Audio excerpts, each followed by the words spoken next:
Hello dear students, how are you all? Welcome back. As you all know that we are doing chapter number 2 of class 11th chemistry subject, that is atomic structure, and in previous video we have learned about the Bohr's atomic theory, means ਉਹਦੇ postulate ਅਸੀਂ ਪੜ੍ਹੇ ਸੀ ਤੇ ਉਹੀ postulate use ਕਰਕੇ we derive the expression for the radius of various orbits, and after that we derive the expression for the energy of an electron. वो energy of electron the formula Ki C En is equal to minus E1 upon n square, ਜਿਹਦੇ ਵਿੱਚ E1 ਕੀ ਹੈ? E1 ਹੈਗਾ ਹੈ ਬੋਹਰ ਦੇ ਮਤਲਬ hydrogen atom ਦੇ first orbit ਦਾ radius. Okay, ਤੇ ਅਗਰ ਅਸੀਂ ਹਾਈਡਰੋਜਨ ਲਾਈਕ ਐਲੀਮੈਂਟ ਦੀ ਗੱਲ ਕਰਦੇ ਹਾਂ ਤੇ ਇੱਥੇ Z ਸਕੁਅਰ, Z ਕੀ ਹੈ? ਐਟੋਮਿਕ ਨੰਬਰ, ਉਸ ਫੈਕਟਰ ਨਾਲ ਇਹਨੂੰ ਐਕਸਪ੍ਰੈਸ਼ਨ ਨੂੰ ਅਸੀਂ ਮਲਟੀਪਲਾਈ ਕਰ ਦਈਦਾ। ਓਕੇ ਬੱਚਿਓ, ਤੇ ਪ੍ਰੀਵੀਅਸ ਵੀਡੀਓ ਵਿੱਚ ਅਸੀਂ ਨੈਗੇਟਿਵ ਸਾਈਨ ਦਾ ਸਿਗਨੀਫੀਕੈਂਸ ਵੀ ਪੜਿਆ ਸੀ ਕਿ Y the energy of N electron is negative, ਉਹਦੇ ਬਾਰੇ ਵੀ ਅਸੀਂ ਗੱਲ ਕਰ ਚੁੱਕੇ ਆ। ਤੇ ਅਗਲਾ ਸਾਡਾ ਟੌਪਿਕ ਹੈ ਹੁਣ ਇੰਟਰਪ੍ਰੀਟੇਸ਼ਨ ਆਫ ਹਾਈਡਰੋਜਨ ਸਪੈਕਟਰਮ, ਇਹਦੇ ਬਾਰੇ ਅਸੀਂ ਹੁਣ ਗੱਲ ਕਰਨੀ ਹੈ। ਤੁਸੀਂ ਪਹਿਲਾਂ ਪੜ੍ਹ ਹੀ ਚੁੱਕੇ ਹੋ ਕਿ ਜਦੋਂ ਹਾਈਡਰੋਜਨ ਗੈਸ ਨੂੰ ਅਸੀਂ ਆਇਓਨਾਈਜ਼ ਕਰਦੇ ਆ ਲੋ ਪ੍ਰੈਸ਼ਰ ਦੇ ਉੱਪਰ ਤੇ ਉਸ ਤੋਂ ਬਾਅਦ ਉਹਨਾਂ ਵਿੱਚੋਂ ਜੋ ਰੇਡੀਏਸ਼ਨਸ ਐਮਿਟ ਕਰਦੀਆਂ ਉਹਨੂੰ ਸਪੈਕਟਰੋਸਕੋਪ ਥਰੂ ਦੇਖਦੇ ਆ, ਤੇ ਜਦੋਂ ਉਹਨੂੰ ਦੇਖਿਆ ਗਿਆ ਤੇ ਉਸ ਵਿੱਚ ਡਿਫਰੈਂਟ ਲਾਈਨਸ ਦੇ ਬੈਂਡ ਬਣੇ। ਉਹਨਾਂ ਬੈਂਡ ਨੂੰ ਫਿਰ ਨਾਮ ਦਿੱਤਾ ਗਿਆ ਲਾਈਮਨ ਸੀਰੀਜ਼ ਦਾ, ਬਾਲਮਰ ਸੀਰੀਜ਼, ਉਸ ਤੋਂ ਬਾਅਦ ਪਾਸਚਨ ਸੀਰੀਜ਼, ਠੀਕ ਹੈ, ਬ੍ਰੈਕਟ ਸੀਰੀਜ਼ ਤੇ ਪੁਫਾਈਨ ਸੀਰੀਜ਼। ਠੀਕ ਹੈ ਬੱਚੋ, ਤੋਂ ਇਹ ਸੀਰੀਜ਼ ਜਿਹੜੀਆਂ ਨੇ ਇਹਨੂੰ ਫਿਰ ਕਿਉਂ ਇਹ ਸੀਰੀਜ਼ ਬਣੀਆਂ ਉਹਨੂੰ ਜਸਟੀਫਾਈ ਕੀਤਾ ਬੋਹਰਜ਼ ਐਟੋਮਿਕ ਥਿਊਰੀ ਨੇ, ਮਤਲਬ ਹਾਈਡਰੋਜਨ ਸਪੈਕਟਰਮ ਵਿੱਚ ਇਹ ਜੋ ਸੀਰੀਜ਼ ਬਣੀਆਂ ਨੇ ਇਹਨੂੰ ਜਸਟੀਫਾਈ ਕਰ ਦਿੱਤਾ ਬੋਹਰ ਐਟੋਮਿਕ ਥਿਊਰੀ ਨੇ। ਓਕੇ ਬੱਚੋ, ਉਹਦੇ ਬਾਰੇ ਅਸੀਂ ਅੱਜ ਗੱਲ ਕਰਨੀ ਹੈ। ਤੇ ਸਭ ਤੋਂ ਪਹਿਲਾਂ ਤੇ ਬੱਚੇ ਦੇਖੋ ਹਾਈਡਰੋਜਨ ਐਟਮ ਨੂੰ ਡਰਾ ਕਰੋ। ਹਾਈਡਰੋਜਨ ਐਟਮ ਦਾ ਨਿਊਕਲੀਅਸ ਦੇ ਉੱਪਰ 1 ਪੋਜ਼ਿਟਿਵ ਚਾਰਜ ਹੁੰਦਾ ਔਰ ਉਹਦੇ ਫਰਸਟ ਆਰਬਿਟ ਦੇ ਵਿੱਚ ਇੱਕ ਹੀ ਇਲੈਕਟ੍ਰੋਨ ਆ, because hydrogen the atomic number 1 ਹੁੰਦਾ ਹੈ। ਠੀਕ ਹੈ, ਤੋਂ ਇਹਦੇ ਵਿੱਚ ਮੰਨ ਲਓ ਇਹ ਇੱਕ ਇਲੈਕਟ੍ਰੋਨ ਇਹਦੇ ਵਿੱਚ ਪ੍ਰੈਜ਼ੈਂਟ ਹੈਗਾ ਹੈ ਤੇ ਉਹ ਇਲੈਕਟ੍ਰੋਨ, ਹੁਣ ਤੁਹਾਨੂੰ ਸਾਰਿਆਂ ਨੂੰ ਪਤਾ ਹੈ ਕਿ ਬੋਹਰ ਥਿਊਰੀ ਦੇ ਅਕੋਰਡਿੰਗਲੀ ਇਹ ਇਲੈਕਟ੍ਰੋਨ ਉਨੀ ਦੇਰ ਇਲੈਕਟ੍ਰੋਨ ਇਸੇ ਆਰਬਿਟ ਵਿੱਚ ਰਿਵੋਲਵ ਕਰੀ ਜਾਣਾ ਜਦੋਂ ਤੱਕ ਇਹਨੂੰ ਬਾਹਰੋਂ ਕੋਈ એનર્ਜੀ ਸਪਲਾਈ ਨਹੀਂ ਹੋ ਜਾਂਦੀ। ਠੀਕ ਹੈ, ਤੇ ਬਾਹਰੋਂ એનર્ਜੀ ਸਪਲਾਈ ਹੋ ਕੇ ਐਕਸਾਈਟ ਹੋ ਕੇ ਉਹਨੂੰ ਜਾਣਾ ਕਿੱਥੇ ਆ?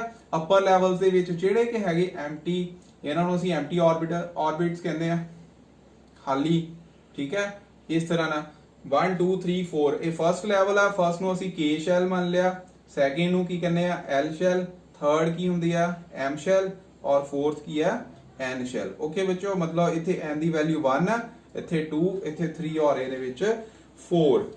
ਠੀਕ ਹੈ, ਤੇ ਇਲੈਕਟ੍ਰੋਨ ਨੇ ਆਪਣੇ ਹੀ ਆਰਬਿਟ ਵਿੱਚ ਰਿਵੋਲਵ ਕਰੀ ਜਾਣਾ ਜਦੋਂ ਤੱਕ ਉਹਨੂੰ ਬਾਹਰੋਂ ਕੋਈ એનર્ਜੀ ਸਪਲਾਈ ਨਹੀਂ ਹੁੰਦੀ।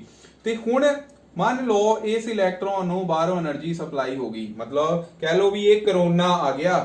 ਠੀਕ ਹੈ, ਤੁਸੀਂ ਆਪਣੇ ਟੀਚਰ ਦੇ ਨਾਲ ਬਾਉਂਡ ਸੀਗੇ ਸਕੂਲ ਦੇ ਵਿੱਚ, ਕਰੋਨਾ ਆਇਆ, ਕਰੋਨਾ ਨੇ ਤੁਹਾਨੂੰ ਕੀ ਕਰ ਦਿੱਤਾ? ਅਨਸਟੇਬਲ। ਇਦਾਂ ਇਹ ਇਲੈਕਟ੍ਰੋਨ ਅਨਸਟੇਬਲ ਹੋ ਕੇ ਨਿਊਕਲੀਅਸ ਤੋਂ ਦੂਰ ਚਲਾ ਗਿਆ। ਠੀਕ ਹੈ ਬੱਚਿਓ, ਨਿਊਕਲੀਅਸ ਤੋਂ ਕੀ ਹੋ ਗਿਆ? ਦੂਰ ਚਲਾ ਗਿਆ। ਤੇ ਇਸ ਰੇਡੀਏਸ਼ਨ ਦੀ, ਹੁਣ ਅਸੀਂ ਇੱਥੇ ਰੇਡੀਏਸ਼ਨ ਦੀ ਗੱਲ ਕਰਨੀ ਹੈ, ਤਾਂ ਇਹ ਰੇਡੀਏਸ਼ਨ ਜਿਹੜੀਆਂ ਨੇ, ਇਹ ਰੇਡੀਏਸ਼ਨ ਦੀ એનર્ਜੀ ਕਿੰਨੀ ਹੋਏਗੀ? ਮੰਨ ਲਓ ਇਹ ਇਲੈਕਟ੍ਰੋਨ ਚਲਾ ਗਿਆ 4th ਲੈਵਲ ਤੇ। ਠੀਕ ਹੈ, 4th ਲੈਵਲ ਤੇ ਅਗਰ ਇਲੈਕਟ੍ਰੋਨ ਗਿਆ ਤੇ 4th ਲੈਵਲ ਔਰ ਫਰਸਟ ਲੈਵਲ ਵਿੱਚ ਜਿੰਨਾ એનર્ਜੀ ਡਿਫਰੈਂਸ ਹੈ, ਠੀਕ ਹੈ, ਜਿੰਨਾ એનર્ਜੀ ਡਿਫਰੈਂਸ ਇੱਥੇ ਹੈਗਾ ਆ, ਉਨੀ ਰੇਡੀਏਸ਼ਨ ਦੀਆਂ, ਮਤਲਬ ਉਨੀ એનર્ਜੀ ਦੀ ਰੇਡੀਏਸ਼ਨਸ ਇੱਥੇ ਇਸ ਇਲੈਕਟ੍ਰੋਨ ਨੇ ਐਬਜ਼ੌਰਬ ਕੀਤੀਆਂ। ਐਬਜ਼ੌਰਪਸ਼ਨ ਤੋਂ ਬਾਅਦ ਇਹ ਲੋਅਰ ਲੈਵਲ ਤੋਂ ਹਾਇਰ ਲੈਵਲ ਤੇ, ਮਤਲਬ 4th ਲੈਵਲ ਦੇ ਵਿੱਚ ਇਲੈਕਟ੍ਰੋਨ ਪਹੁੰਚ ਗਿਆ। ਠੀਕ ਹੈ, ਤੇ ਜਿੱਦਾਂ ਤੁਸੀਂ ਹੁਣ ਅਨਸਟੇਬਲ ਹੋਏ ਹੋ ਆ, ਇਦਾਂ ਹੀ ਬੱਚੇ ਇਹ ਇਲੈਕਟ੍ਰੋਨ ਵੀ ਅਨਸਟੇਬਲ ਹੈ। ਠੀਕ ਹੈ, ਇਹ ਇਲੈਕਟ੍ਰੋਨ ਵੀ ਅਨਸਟੇਬਲ ਹੈ। ਅਗਰ ਇਹ ਇਲੈਕਟ੍ਰੋਨ ਅਨਸਟੇਬਲ ਆ तो इट मीन्स रहना तो इदा है नहीं। ठीक है, इस इलैक्ट्रॉन ने भी अपने न्यूक्लियस कोल दे नेड़े पहुंचना ही पहुंचना है, तो तुसी भी अपने टीचर दे नेड़े फिर एक ना एक दिन पहुंचना ही है। तो ਇਹਦਾ मतलब की होया ਉੱਥੇ फिर ये इलैक्ट्रॉन दियां जो भी इन्हें एनर्जी जो एब्जॉर्ब कीतियां सी रेडिएशन वो इमिट कर देनी है।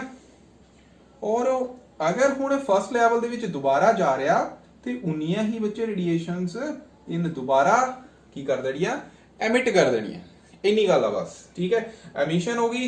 एमिशन होने तो बाद ये energy difference E4 minus E1, ठीक है, इन्ना एनर्जी डिफरेंस जिहड़ा आ उन्ने एनर्जी दियां रेडिएशंस ऑन एमिट करन तो बाद इन्हां रेडिएशंस नूं ਰੇਡੀਏਸ਼ਨਸ ਨੂੰ ਜਦੋਂ ਅਸੀਂ ਸਪੈਕਟਰੋਸਕੋਪ ਥਰੂ ਦੇਖਦੇ ਹਾਂ, ਜਦੋਂ ਅਸੀਂ ਇਹਨੂੰ ਸਪੈਕਟਰੋਸਕੋਪ ਥਰੂ ਦੇਖਣਾ ਤੇ ਇੱਥੇ ਬਣਨੇ ਬੱਚੇ ਬੈਂਡ, ਠੀਕ ਹੈ। ਇਹਨਾਂ ਬੈਂਡਸ ਨੂੰ ਫਿਰ ਕੀ ਕਹਿੰਦੇ ਆ, ਹਾਈਡਰੋਜਨ ਸਪੈਕਟਰਮ ਕਹਿੰਦੇ ਆ, ਠੀਕ ਹੈ। ਉਹ ਬੈਂਡਸ ਬਾਰੇ ਹੁਣ ਅਸੀਂ ਸਟੱਡੀ ਕਰਨਾ ਹੈ, ਜਸਟੀਫਾਈ ਕਰਨਾ ਕਿ ਲਾਈਨਸ ਜਿਹੜੀਆਂ ਨੇ ਇਹ ਕਿਉਂ ਬਣੀਆਂ ਉਹਦੀ ਗੱਲ ਤਾਂ ਹੁਣ ਤੁਸੀਂ ਕਲੀਅਰ ਹੋ ਹੀ ਗਈ ਕਿ ਜਦੋਂ ਉਹਨੂੰ એનર્ਜੀ ਐਬਜ਼ੌਰਬ ਕਰਨੀ ਆ, ਹਾਇਰ ਲੈਵਲ ਤੇ ਪਹੁੰਚ ਜਾਣਾ ਇਲੈਕਟ੍ਰੋਨ ਨੇ, ਉੱਥੋਂ ਫਿਰ ਦੁਬਾਰਾ ਹਾਇਰ ਤੋਂ ਜਦੋਂ ਲੋਅਰ ਲੈਵਲ 'ਚ ਜਾਣਾ, ਰੇਡੀਏਸ਼ਨਸ ਐਮਿਟ ਕਰਨੀਆਂ। ਉਹੀ ਰੇਡੀਏਸ਼ਨਸ ਨੂੰ ਜਦੋਂ ਤੁਸੀਂ ਸਪੈਕਟਰੋਸਕੋਪ ਥਰੂ, ਇੱਥੇ ਅਸੀਂ ਪ੍ਰਿਜ਼ਮ ਬਣਾਤੀ ਹੈ, ਉਹਦੇ ਥਰੂ ਦੇਖੋਗੇ ਤਾਂ ਉੱਥੇ ਫਿਰ ਉਹ ਕੀ ਜੋ ਬੈਂਡ ਹੈਗੇ ਆ ਉਹ ਬਣਨੇ ਸ਼ੁਰੂ ਹੋ ਜਾਣੇ ਆ, ਠੀਕ ਹੈ। ਉਹ ਬੈਂਡਸ ਅਬਜ਼ੌਰਬ ਹੋਣੇ ਆ। ਇਹਨੂੰ ਹੁਣ ਅਸੀਂ ਜਸਟੀਫਾਈ ਕਿੱਦਾਂ ਕਰਨਾ, ਇੱਕ ਵਾਰ ਫਿਰ ਤੁਸੀਂ ਨਿਊਕਲੀਅਸ ਡਰਾ ਕਰ ਲਿਆ। ਨਿਊਕਲੀਅਸ ਦੇ ਅਰਾਊਂਡ ਇਹ ਫਸਟ ਆਰਬਿਟ ਜਿਹਦੇ ਵਿੱਚ ਇਲੈਕਟ੍ਰੋਨ ਸੀ, ਉਸ ਤੋਂ ਬਾਅਦ ਅਪਰ ਆਰਬਿਟਸ ਯਾਨੀ ਕਿ ਫਸਟ ਤੋਂ ਬਾਅਦ ਆ ਗਿਆ ਸੈਕਿੰਡ ਆਰਬਿਟ। ਹੁਣ ਵੱਡਾ ਬਣਾ ਲੈਣਾ ਤਾਂ ਕਿ ਈਜ਼ੀਲੀ ਇਹਨੂੰ ਅਸੀਂ ਜਸਟੀਫਾਈ ਕਰ ਸਕੀਏ। ਓਕੇ ਬੱਚੋ, ਆ ਤੁਸੀਂ ਨੋਟ ਕਰ ਲਿਆ ਹੋਵੇਗਾ ਆਈ ਥਿੰਕ। ਤੋਂ ਇਹਨੂੰ ਮੈਂ ਹੁਣ ਰਬ ਕਰਨ ਲੱਗਾ ਇੱਥੋਂ। ਇਹ ਹਾਈਡਰੋਜਨ ਸਪੈਕਟਰਮ ਨੂੰ ਐਕਸਪਲੇਨ ਕਰਨ ਲਈ ਅਸੀਂ ਹਾਈਡਰੋਜਨ ਦਾ ਐਟਮ ਬਣਾ ਲਿਆ। ਇਹਦੇ ਨਿਊਕਲੀਅਸ ਤੇ 1 ਪੋਜ਼ਿਟਿਵ ਚਾਰਜ ਹੁੰਦਾ, ਇਹ ਫਸਟ ਸ਼ੈਲ ਹੈ ਇਹਦੀ। ਉਸ ਤੋਂ ਬਾਅਦ ਫਸਟ ਸ਼ੈਲ ਨੂੰ ਅਸੀਂ ਕੀ ਆ, K ਲਿਖਾਂਗੇ, ਠੀਕ ਹੈ। ਸੈਕਿੰਡ ਸ਼ੈਲ ਕੀ ਹੁੰਦੀ ਹੈ, L ਸ਼ੈਲ, ਠੀਕ। ਥਰਡ ਸ਼ੈਲ ਨੂੰ ਅਸੀਂ ਕੀ ਲਿਖਦੇ ਆ, M ਸ਼ੈਲ।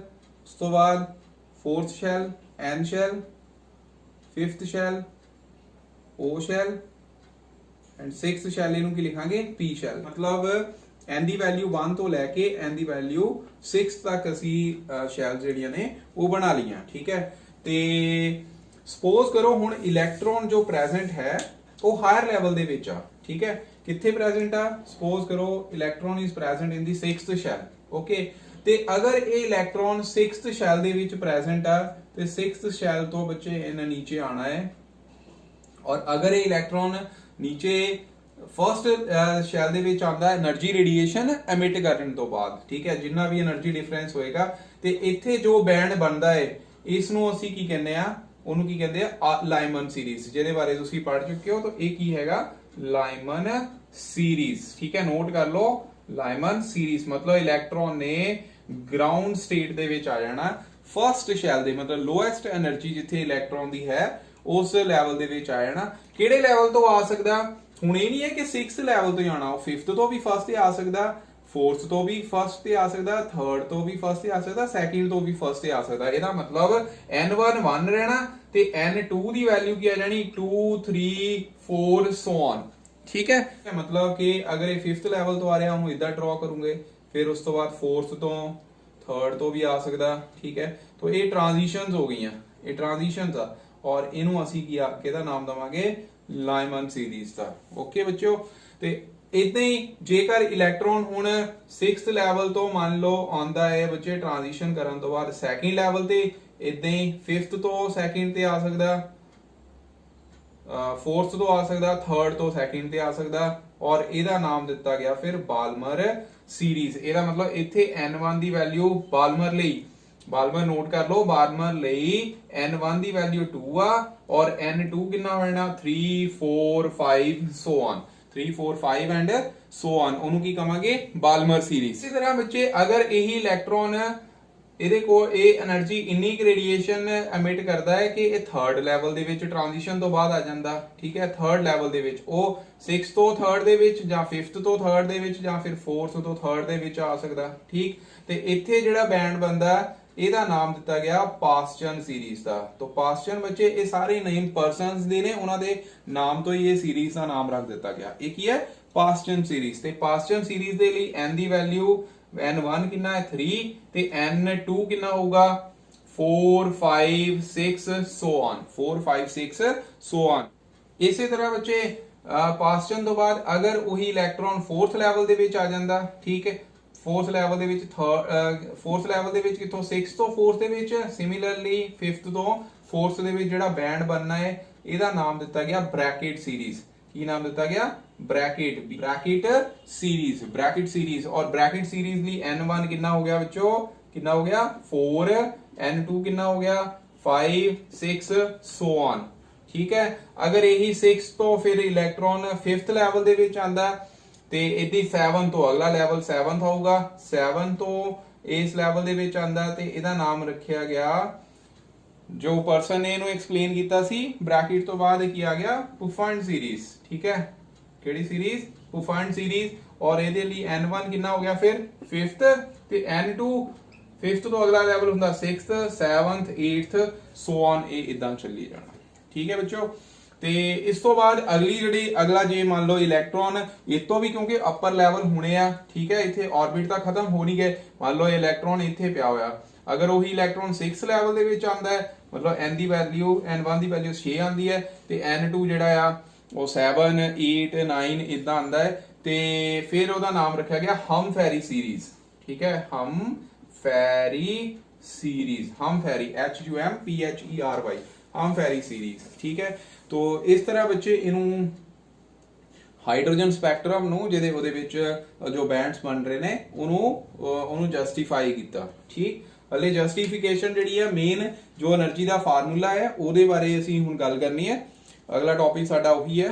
ਅਗਰ ਤੁਸੀਂ ਮੈਨੂੰ ਇਹ ਪੁੱਛੋ ਕਿ ਇੱਥੇ ਨੰਬਰ ਆਫ ਲਾਈਨਸ ਕਿੰਨੀਆਂ ਮੈਕਸਿਮਮ ਬਣਨੀਆਂ ਨੇ ਉਹਨੂੰ ਕੈਲਕੂਲੇਟ ਕਰਨ ਦਾ ਕੋਈ ਫਾਰਮੂਲਾ ਹੈ, ਤਾਂ ਸਪੋਜ਼ ਕਰੋ ਇਲੈਕਟ੍ਰੋਨ ਆ ਰਿਹਾ ਫਰਸਟ ਲੈਵਲ ਦੇ ਵਿੱਚ, ਔਰ ਜਿਹੜੇ ਉੱਪਰ ਲੈਵਲ ਆ ਉਹ ਤਾਂ ਇਨਫਾਈਨਾਈਟ ਨੰਬਰ ਆਫ ਲੈਵਲਸ ਆ। ਠੀਕ ਹੈ, ਤੇ ਇਲੈਕਟ੍ਰੋਨ ਸਪੋਜ਼ ਕਰੋ nth ਲੈਵਲ ਤੋਂ ਕਿਹੜੇ ਲੈਵਲ ਦੇ ਵਿੱਚ ਆ ਰਿਹਾ, ਫਰਸਟ ਲੈਵਲ ਦੇ ਵਿੱਚ ਆ ਰਿਹਾ, ਤੇ ਮੈਕਸਿਮਮ ਨੰਬਰ ਆਫ ਲਾਈਨਸ ਕਿੰਨੀਆਂ ਬਣਨਗੀਆਂ ਉਹਦਾ ਕੋਈ ਫਾਰਮੂਲਾ ਹੈ ਤਾਂ ਉਹ ਨੋਟ ਕਰ ਲਓ। ਉਹ ਫਾਰਮੂਲਾ ਕੀ ਹੈ, ਸਭ ਤੋਂ ਪਹਿਲਾਂ ਹੈਡਿੰਗ ਦੋ ਕਿ maximum number of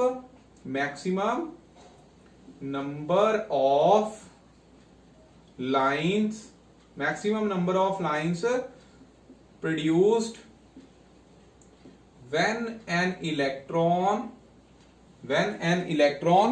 write down, when an electron jumps from किथों nth level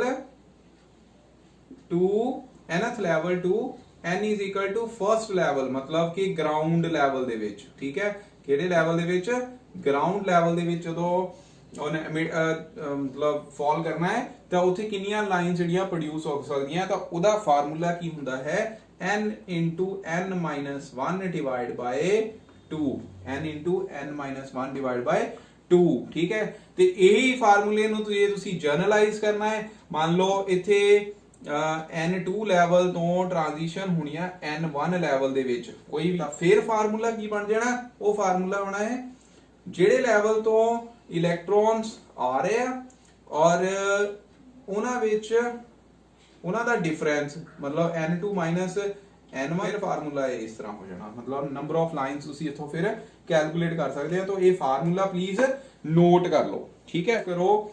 ਤੁਹਾਡੇ ਕੋਲ n ਦੀ ਵੈਲਿਊ ਹੈ 4 ਤੇ 4 ਤੋਂ ਆ ਰਿਹਾ ਇਲੈਕਟ੍ਰੋਨ ਕਿਹੜੇ ਲੈਵਲ ਦੇ ਵਿੱਚ, ਫਰਸਟ ਲੈਵਲ ਦੇ ਵਿੱਚ। ਹੁਣ 4th ਲੈਵਲ ਇੱਥੇ ਪਹਿਲਾਂ ਤੇ ਦੇਖ ਲਓ ਕਿਹੜਾ ਹੈ 4th ਲੈਵਲ, ਕਿਹੜਾ ਹੈ, ਇਹ 1 2 3 4। ਠੀਕ ਹੈ, ਆ 4th ਲੈਵਲ ਹੈ। ਇੱਥੋਂ ਇਲੈਕਟ੍ਰੋਨ ਪਹੁੰਚ ਰਿਹਾ ਕਿਹੜੇ ਲੈਵਲ ਦੇ ਵਿੱਚ, ਫਰਸਟ ਲੈਵਲ ਦੇ ਵਿੱਚ। ਸਪੋਜ਼ ਹੁਣ ਇਹ ਇਲੈਕਟ੍ਰੋਨ ਕਿੱਥੇ ਆ, n ਦੀ ਵੈਲਿਊ 4 ਦੇ ਉੱਪਰ। ਠੀਕ ਹੈ, ਔਰ ਇਸ ਇਲੈਕਟ੍ਰੋਨ ਨੇ ਗਰਾਊਂਡ ਲੈਵਲ ਤੇ ਆਣਾ, ਮਤਲਬ n ਦੀ ਵੈਲਿਊ 1 ਤੱਕ ਆਣਾ, ਤੇ ਕਿੰਨੀਆਂ ਲਾਈਨਸ ਜਿਹੜੀਆਂ ਉਹ ਪੋਸੀਬਲ ਹੈਗੀਆਂ। ਜਨਰਲ ਫਾਰਮੂਲਾ ਤੁਹਾਨੂੰ ਦੱਸ ਦਿੱਤਾ। ਜਨਰਲ ਫਾਰਮੂਲਾ ਕੀ ਹੈ, ਜਦੋਂ ਇਲੈਕਟ੍ਰੋਨ nth ਲੈਵਲ ਤੋਂ ਫਰਸਟ ਲੈਵਲ ਦੇ ਵਿੱਚ ਆਂਦਾ, ਉਹ ਫਾਰਮੂਲਾ ਹੈ n into n minus 1 divided by 2। ਤੁਸੀਂ ਇੱਥੇ n ਦੀ ਵੈਲਿਊ ਕਿੰਨੀ ਪੁੱਟ ਕਰਨੀ ਹੈ, 4, ਤਾਂ ਮੈਕਸਿਮਮ ਨੰਬਰ ਆਫ ਲਾਈਨ ਕਿੰਨੀਆਂ ਹੋ ਜਾਣਗੀਆਂ, 4 into 4 minus 1 divided by 2, 4 ਗੁਣਾ 3 ਬਟਾ 2, ਮਤਲਬ 2 दूनी 4, ਇੱਥੇ ਕਿੰਨਾ ਆ ਗਿਆ 3 दूनी 6। 6 ਨੰਬਰ ਆਫ ਲਾਈਨਸ ਜਿਹੜੀਆਂ ਨੇ ਉਹ ਪੋਸੀਬਲ ਹੋਣਗੀਆਂ। ਹੁਣ ਉਹ 6 ਨੰਬਰ ਆਫ ਲਾਈਨ ਕਿਹੜੀਆਂ ਦੇਖੋ, n ਦੀ ਵੈਲਿਊ 4 ਆ, ਤਾਂ 4th ਲੈਵਲ ਤੋਂ ਪਹਿਲਾਂ ਤੇ ਇਲੈਕਟ੍ਰੋਨ ਆਊਗਾ 3rd ਲੈਵਲ ਦੇ ਵਿੱਚ, ਇਹ ਪੋਸੀਬਿਲਿਟੀ ਆ। ਫਿਰ ਇਹੀ ਇਲੈਕਟ੍ਰੋਨ 2nd ਲੈਵਲ ਦੇ ਵਿੱਚ ਵੀ ਆ ਸਕਦਾ, ਟ੍ਰਾਂਜੀਸ਼ਨ ਕਰ ਸਕਦਾ। ਠੀਕ ਹੈ, ਇਹੀ ਇਲੈਕਟ੍ਰੋਨ ਨੇ ਫਰਸਟ ਲੈਵਲ ਦੇ ਵਿੱਚ ਵੀ ਟ੍ਰਾਂਜੀਸ਼ਨ ਕਰ ਸਕਦਾ, ਮਤਲਬ ਇਹ 3 ਲਾਈਨਸ ਜਿਹੜੀਆਂ ਆ ਉਹ ਬਣ ਗਈਆਂ। ਇਹ 6 ਨੰਬਰ ਆਫ ਲਾਈਨਸ ਕਿਹੜੀਆਂ ਹੋਣਗੀਆਂ, ਦੇਖੋ ਕਿ n ਦੀ ਵੈਲਿਊ 4 ਆ, 4th ਤੋਂ ਪਹਿਲਾਂ 3rd ਲੈਵਲ ਤੇ, ਠੀਕ, 4th ਤੋਂ ਫਿਰ 2nd ਲੈਵਲ ਤੇ ਵੀ ਆ ਸਕਦਾ, 4th ਤੋਂ ਸਿੱਧਾ ਹੀ ਇਹ ਟ੍ਰਾਂਜੀਸ਼ਨ ਕਰ ਸਕਦਾ ਫਰਸਟ ਲੈਵਲ ਦੇ ਵਿੱਚ। ਇਹਦਾ ਮਤਲਬ 3 ਲਾਈਨਸ ਤਾਂ ਇਹੀ ਹੋ ਗਈਆਂ।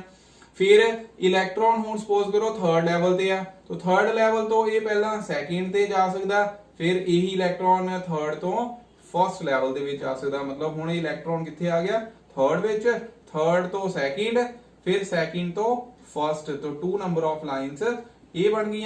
ਤੇ ਫਿਰ ਕੀ ਰਹਿ ਗਿਆ, ਉਸ ਤੋਂ ਬਾਅਦ ਇਹੀ ਇਲੈਕਟ੍ਰੋਨ ਸਪੋਜ਼ ਕਰੋ ਹੁਣ ਆ ਗਿਆ ਹੈ ਸੈਕਿੰਡ ਲੈਵਲ ਦੇ ਵਿੱਚ, ਸੈਕਿੰਡ ਮੰਨ ਲਓ ਸੈਕਿੰਡ ਵਿੱਚ ਹੈਗਾ ਹੈ, ਠੀਕ ਹੈ, ਟ੍ਰਾਂਜੀਸ਼ਨ ਕਰਨ ਤੋਂ ਬਾਅਦ ਜਿੱਦਾਂ ਆ ਟ੍ਰਾਂਜੀਸ਼ਨ ਪੋਸਿਬਿਲਿਟੀ ਹੋਈਆਂ, ਠੀਕ।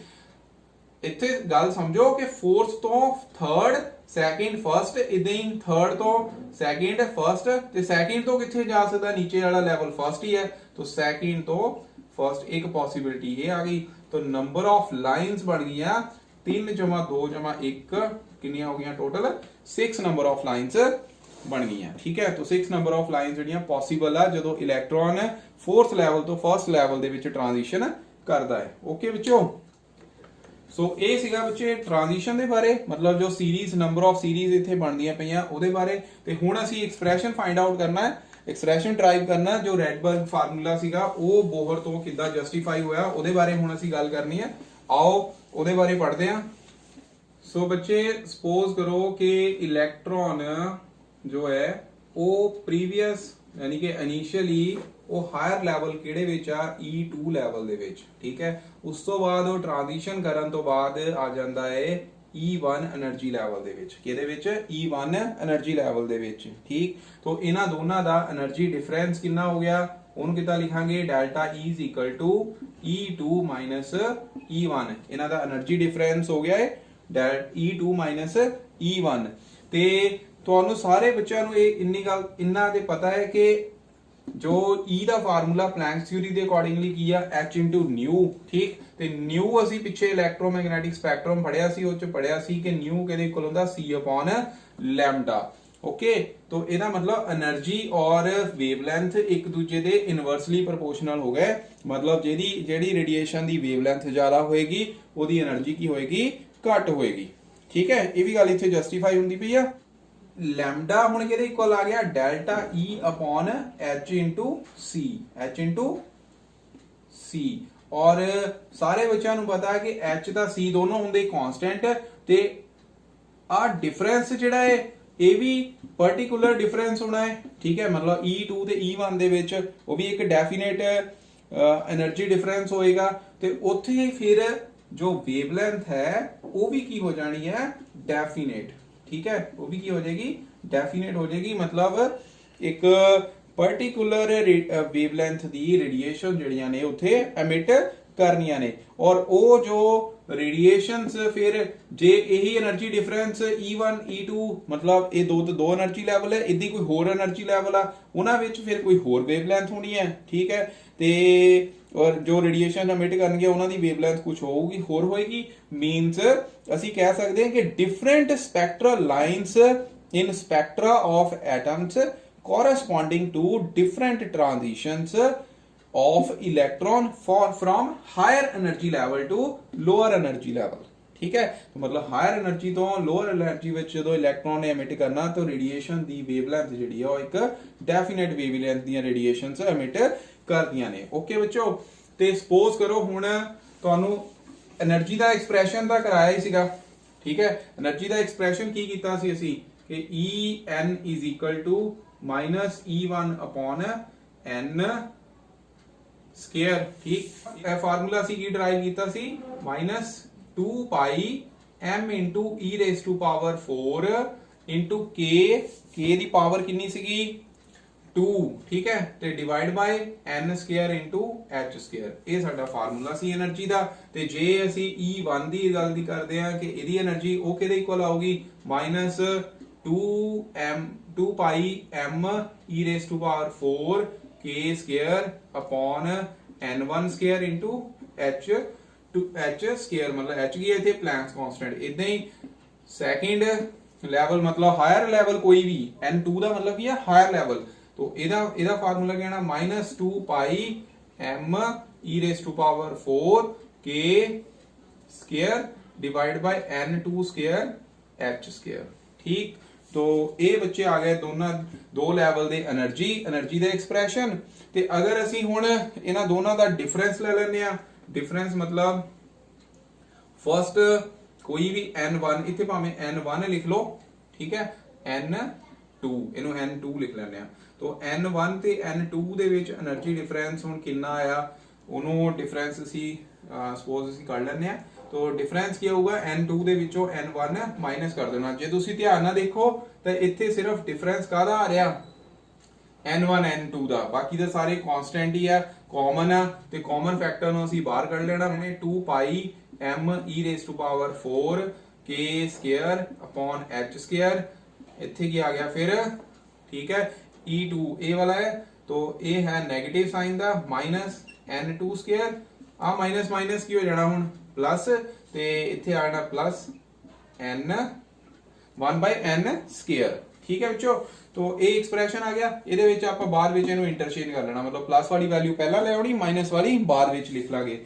ਤੇ ਇਹਨਾਂ ਦਾ ਡਿਫਰੈਂਸ ਇਹ ਕੀ ਆ, ਬੇਸਿਕਲੀ ਡੈਲਟਾ E, ਤੇ ਡੈਲਟਾ E ਨੂੰ ਅਸੀਂ ਕਿਹਦੇ ਇਕੁਅਲ ਲਿਖਿਆ h c upon lambda। ਠੀਕ ਹੈ, h c upon lambda 2 pi m e raised to power 4 k square upon h square 1/n square minus 1/n2 square। ਹੁਣ ਅਸੀਂ ਇਹਨੂੰ ਇੰਟਰਚੇਂਜ ਕਰ ਦਿੱਤਾ। ਠੀਕ ਹੈ, ਤੇ ਇਹਦੇ ਵਿੱਚ ਹੁਣ hc ਜਿਹੜਾ ਆ ਇਹ ਵੀ ਕਾਂਸਟੈਂਟ ਹੈ, ਇਹਨੂੰ ਸਾਰੀ ਵੈਲਿਊ ਨੂੰ ਅਸੀਂ ਇਸ ਸਾਈਡ ਲੈ ਆਉਂਦੇ ਆ। ਠੀਕ, ਤੇ ਇੱਥੇ h ਦੀ ਜਗ੍ਹਾ h ਕਿਊਬ ਆ ਜਾਣਾ। ਠੀਕ, ਤੇ c ਨਾਲ ਮਲਟੀਪਲਾਈ ਫੈਕਟਰ ਹੋ ਜਾਣਾ। ਠੀਕ ਹੈ, ਤਾਂ ਮੈਂ ਇੱਥੇ ਇਹਨੂੰ ਰਬ ਕਰਨ ਲੱਗਾ, hc ਜਿਹੜਾ ਫੈਕਟਰ ਆ ਅਸੀਂ ਇੱਧਰ ਲੈ ਆਏ ਆ, ਤੇ ਇਹ ਆ ਗਿਆ h c, ਔਰ ਇੱਥੇ ਕੀ ਆ ਜਾਣਾ 1 ਆ ਜਾਏਗਾ। ਠੀਕ ਹੈ ਬੱਚਿਓ, ਔਰ ਇਹ ਸਾਰੇ ਕਾਂਸਟੈਂਟ ਆ। ਹੁਣ ਜਦੋਂ ਇਹਨਾਂ ਕਾਂਸਟੈਂਟ ਦੀ ਵੈਲਿਊ ਸਾਰੀਆਂ ਪੁੱਟ ਕੀਤੀਆਂ ਗਈਆਂ, ਠੀਕ, ਜਦੋਂ ਇਹਨੂੰ ਕਾਂਸਟੈਂਟ ਦੀਆਂ ਵੈਲਿਊਜ਼ ਪੁੱਟ ਕਰਨ ਤੋਂ ਬਾਅਦ ਇਹ ਕਿਹਦੇ ਇਕੁਅਲ ਆਇਆ, ਇਹ ਰੈਡਬਰਗ ਕਾਂਸਟੈਂਟ ਦੇ ਇਕੁਅਲ ਹੀ ਆਇਆ, RH। ਠੀਕ, ਰੈਡਬਰਗ कांस्टेंट ਦੇ ਇਕੁਅਲ ਆਇਆ 1/n1 square minus n2 square. ਠੀਕ, तो पूरा फार्मूला ਕੀ ਹੋ ਗਿਆ 1/λ is equal to RH 1/n1 square minus 1/n2 square. RH the value ਜਿਹੜੀ ਆ ਸਾਰੇ ਬੱਚਿਆਂ ਨੂੰ ਪਤਾ ਹੈ ਕਿੰਨੀ ਹੁੰਦੀ ਆ 10 96 77 ਮਤਲਬ 109677 ਸੈਂਟੀਮੀਟਰ ਇਨਵਰਸ। ਠੀਕ ਹੈ, तो ਇਹਦੀ ਵੈਲਿਊ ਇਹ ਹੁੰਦੀ ਹੈ। ਜੇ ਇਹ ਐਕਸਪ੍ਰੈਸ਼ਨ ਰੈਡਬਰਗ ਦਾ ਫਾਰਮੂਲਾ ਹੈ, तो ਇੱਥੋਂ ਫਿਰ ਬੋਹਰ ਨੇ, ਤੁਸੀਂ ਹੁਣ ਇਹ ਕਹਿ ਸਕਦੇ ਕਿ ਬੋਹਰ ਨੇ ਐਟਮ ਦੀ ਸਟੇਬਿਲਿਟੀ ਵੀ ਐਕਸਪਲੇਨ ਕਰ ਦਿੱਤੀ, ਕਿਉਂਕਿ ਹੁਣ ਇਹ ਗੱਲ ਕੀ ਕਿ ਇਲੈਕਟ੍ਰੋਨ ਜਿਹੜਾ ਹੈ ਉਹ એનર્ਜੀ ਆਪਣੇ ਆਪ ਲਾਸ ਨਹੀਂ ਕਰ ਸਕਦਾ। ਠੀਕ ਹੈ, ਉਹ ਆਪਣੇ ਆਪ એનર્ਜੀ ਲਾਸ ਨਹੀਂ ਕਰੂਗਾ, ਉਹ ਇੱਕ ਪਾਰਟਿਕੂਲਰ ਆਰਬਿਟ ਦੇ ਵਿੱਚ ਹੀ ਘੁੰਮਦਾ ਰਹੇਗਾ ਜਦੋਂ ਤੱਕ ਉਹਨੂੰ ਬਾਹਰੋਂ ਕੋਈ એનર્ਜੀ ਸਪਲਾਈ ਨਹੀਂ ਹੁੰਦੀ। ਠੀਕ ਹੈ ਬੱਚਿਓ, ਇਹਦਾ ਮਤਲਬ ਕੀ ਹੈਗਾ ਕਿ अगर वो पर्टिकुलर ऑर्बिट विच ही घूम रहा है, एनर्जी अपने आप रेडिएशंस एमिट नहीं करता है, तो वो फिर न्यूक्लियस ते फॉल करन तो भी बच गया। मतलब रदरफोर्ड मॉडल जिहड़ा सीगा ओदा फेलियर इत्थे जस्टिफाई हो गया। ओके बच्चों, ते होर किहड़े फैक्टर जिहड़े आ बोहर थ्योरी ने एक्सप्लेन कीते ओदे बारे गल करदे। ओदे विच रैडबर्ग कांस्टेंट दी वैल्यू भी इन जस्टिफाई कीती। ठीक है, जिहड़ी कि एक्सपैरीमेंटली ते रैडबर्ग इक्वेशन तो डिटरमिन होई। ओके, ਤੇ ਉਸ ਤੋਂ ਬਾਅਦ emission and absorption spectra of hydrogen like species ਜਿੱਦਾਂ helium 1 positive, lithium 2 positive, beryllium 2 positive, ਉਹ ਵੀ ਜਿਹੜੀਆਂ ਬੋਹਰ ਥਿਊਰੀ ਦੇ ਨਾਲ ਐਕਸਪਲੇਨ ਹੋ ਸਕੀਆਂ। ਠੀਕ ਹੈ, तो ਇਹ ਸੀਗੀਆਂ ਬੱਚੇ ਇਹਦੀ ਸਕਸੈਸਿਸ ਆਫ ਬੋਹਰ ਥਿਊਰੀ। ਜੇ ਫੇਲਿਅਰ ਦੀ ਗੱਲ ਕਰੀਏ, ਮਲਟੀ ਇਲੈਕਟ੍ਰੋਨ ਸਿਸਟਮ ਦਾ ਸਪੈਕਟਰਮ ਜੋ ਸੀ ਉਹ ਬੋਹਰ ਥਿਊਰੀ ਐਕਸਪਲੇਨ ਨਹੀਂ ਕਰ ਪਾਈ। ਠੀਕ ਹੈ, ਕਿ ਇਹ ਤਾਂ ਸਿਰਫ ਇੱਕ ਹੀ ਇਲੈਕਟ੍ਰੋਨ ਇੰਨੇ ਬੈਂਡ ਦੇ ਦਿੱਤੇ, ਲਾਈਮਰ ਸੀਰੀਜ਼, ਬਾਲਮਰ ਸੀਰੀਜ਼, ਪਾਸਚਰ, ਤੇ ਉਹਦੇ ਬਾਰੇ ਫਿਰ ਇਹ ਐਕਸਪਲੇਨੇਸ਼ਨ ਨਹੀਂ ਦੇ ਪਾਇਆ। ਇੱਕ ਹੋਰ ਡਰਾਬੈਕ ਹੈਗਾ, ਉਹ ਹੈਗਾ ਕਿ it does not explain the splitting of spectral lines into group of fine lines under the influence of magnetic field, ਜਿਹਨੂੰ ਕਹਿੰਦੇ ਜ਼ੀਮੈਨ ਇਫੈਕਟ। ਕੀ ਆਖਦੇ ਆ? Zeeman effect. ਇਹਦੇ ਬਾਰੇ ਕੁਝ ਨਹੀਂ ਐਕਸਪਲੇਨ ਕੀਤਾ। ਇਦਾਂ ਹੀ under the effect of electric field by these lines split, ਉਹਦੇ ਬਾਰੇ ਵੀ ਕੁਝ ਨਹੀਂ ਐਕਸਪਲੇਨ ਕੀਤਾ। ਉਹਨੂੰ ਕਹਿੰਦੇ ਸਟਾਰਕ ਇਫੈਕਟ। ਕੀ ਆਖਦੇ ਆ? Stark effect. तो ਇਸੇ ਤਰ੍ਹਾਂ ਵਿੱਚ ਬੋਹਰ ਥਿਊਰੀ ਜਿਹੜੀ ਹੈ is not agreement with the de Broglie concept of dual nature of matter. ਇਹਦੇ ਬਾਰੇ ਅਸੀਂ ਫਰਦਰ ਗੱਲ ਕਰਦੇ ਤਾਂ ਮੇਜਰ ਬਲੋ ਜਿਹੜਾ ਸੀ ਉਹ ਇਹਨੂੰ ਕਿਹਨੇ ਦਿੱਤਾ? ਉਹ ਸੀਗਾ ਬੱਚੇ ਹੈਜ਼ਨਬਰਗ ਪ੍ਰਿੰਸੀਪਲ ਸੀ। ਹੈਜ਼ਨਬਰਗ ਨੇ ਬੋਹਰ ਥਿਊਰੀ ਨੂੰ ਮੇਜਰ ਬਲੋ ਦਿੱਤਾ। ਮਤਲਬ ਅਲਟੀਮੇਟਲੀ ਤੁਸੀਂ ਇਹ ਕਹਿ ਸਕਦੇ ਕਿ ਬੋਹਰ ਮਾਡਲ ਵੀ ਹੁਣ ਅਸੀਂ ਫੇਲ ਕਰਨਾ ਹੈ। ਹਲੇ ਤੀਕਰ ਉਹ ਵੀ ਪਾਸ ਨਹੀਂ ਹੋਇਆ, ਪਰ ਤੁਸੀਂ ਛੋਟੀਆਂ ਕਲਾਸਾਂ ਤੋਂ ਵੀ ਬੋਹਰ ਮਾਡਲ ਦੇ ਬਾਰੇ ਹੀ ਪੜ੍ਹਦੇ ਆ ਰਹੇ ਹੋ ਤੇ ਬੋਹਰ ਮਾਡਲ ਨੂੰ ਹੁਣ ਅਸੀਂ ਫੇਲ ਕਰਨਾ। ਇੱਥੋਂ ਤੁਹਾਡੇ ਹੁਣ +1 ਦੇ ਜਿਹੜੇ ਟੌਪਿਕ ਹੈਗੇ ਆ ਉਹ ਸ਼ੁਰੂ ਹੋਣ ਲੱਗੇ ਆ। ਇੱਥੇ ਤੱਕ ਤਾਂ ਤੁਸੀਂ +1 ਵਿੱਚ 9th ਗ੍ਰੇਡ ਵਿੱਚ ਵੀ ਥੋੜਾ ਪੜ੍ਹ ਕੇ ਆਏ ਹੋ, ਪਰ ਹੁਣ ਜਿਹੜਾ ਅਗਲੇ ਟੌਪਿਕ ਹੋਣੇ, ਇਹ ਵੀ ਟੌਪਿਕ ਨਵਾਂ ਹੀ ਸੀਗਾ ਤੇ ਹੁਣ ਜਿਹੜੇ ਅਗਲੇ ਫਰਦਰ ਟੌਪਿਕ ਹੋਣੇ ਉਹ ਸਾਰੇ 11th ਗ੍ਰੇਡ ਦੇ ਮੇਨ ਟੌਪਿਕ ਆ ਤੇ ਉਹਨਾਂ ਨੂੰ ਕਿਸੇ ਬੱਚੇ ਨੇ ਮਿਸ ਨਹੀਂ ਕਰਨਾ, ਕੋਈ ਵੀ ਕਲਾਸ ਮਿਸ ਨਹੀਂ ਕਰਨੀ ਹੈ। ਜਦੋਂ ਵੀ ਤੁਹਾਨੂੰ ਵੀਡੀਓ ਆਉਂਦੀ ਹੈ ਤਾਂ ਉਹਨੂੰ ਜ਼ਰੂਰ ਦੇਖੋ। ਬੋਹਰ ਥਿਊਰੀ ਨੂੰ ਅੱਗੇ ਫਰਦਰ ਫਿਰ ਹੈਜ਼ਨਬਰਗ ਨੇ ਮੇਨ ਜੋ ਪਰਸਨ ਹੈਗਾ ਉਹਨੇ ਫੇਲ ਕੀਤਾ ਸੀ, ਉਹ ਅਸੀਂ ਫਰਦਰ ਪੜਾਂਗੇ। ਓਕੇ ਬੱਚੋ, ਤਾਂ ਉਸ ਤੋਂ ਪਹਿਲਾਂ ਥੋੜੇ ਜਿਹੇ ਕੁਝ ਅਸੀਂ ਨੂਮੈਰੀਕਲਸ ਕਰਨੇ ਆ। ਅਗਲੀ ਵੀਡੀਓ ਜੋ ਹੈ ਉਹ ਨੂਮੈਰੀਕਲ ਪੋਰਸ਼ਨ ਦੀ ਹੋਏਗੀ। ਰੈਡਬਰਗ ਫਾਰਮੂਲਾ ਜੋ ਇਹ ਵਾਲਾ ਹੈ, ਇਸ ਫਾਰਮੂਲੇ ਦੇ ਬੇਸਿਸ ਤੇ ਅਸੀਂ ਹੁਣ ਕੁਝ ਨੂਮੈਰੀਕਲਸ ਜਿਹੜੇ ਨੇ ਅਗਲੀ ਵੀਡੀਓ ਦੇ ਵਿੱਚ ਕਰਾਂਗੇ। So till then stay at home, stay safe, thank you so much.